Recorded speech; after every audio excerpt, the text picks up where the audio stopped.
Hello everyone, আশা করি সকলে ভালো আছেন। ডাবিং চলছে বরবাদের, কারণ কিছুক্ষণ আগে মেহেদী হাসান হৃদয় তার ভেরিফাই ফেসবুক আইডিতে তিনি ডাবিং লেখে এরকম ভাবে তিনি যে পোস্টটা করেন যে ডাবিং, এটা বোঝা যাচ্ছে যে ডাবিং চলতেছে, মেগাস্টার শাহরুখ খানের ডাবিং চলতেছে এবং সবকিছু ডাবিং চলতেছে। এবং মুভিটা কেমন হবে সেটা আমরা যে জানতেই পেরেছি। খুব ভায়োলেন্স মুভিতে অভিনয় করেছে, ডাবিং চলতেছে বর্তমানে। মুভিটির ডাবিং চলতেছে, মুভিটির শুটিং সম্পূর্ণ শেষ। আগামী 14 ফেব্রুয়ারি হয়তো কিছু একটা আসবে, প্রথমত ফার্স্ট লুক এসেছিল। সো দেখা যাক কতটুকু কি করতে পারে। এখানে যে মেহেদী হাসান হৃদয় ডাবিং তিনি নিজেই লিখে দিয়েছেন। আমি যখন নেই তখন 16 মিনিট, এখন ভিডিও ছাড়তে ছাড়তে কখন ছাড়বো জানি না। তো ভিডিওটি আমি দুপুর এখন 2:34 বাজে এটা আমি শুট করতেছি ভিডিওটি।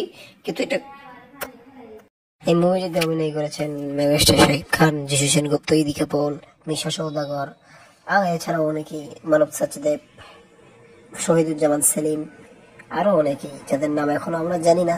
থ্যাংক ইউ পুরো ভিডিওটি দেখার জন্য। ধন্যবাদ।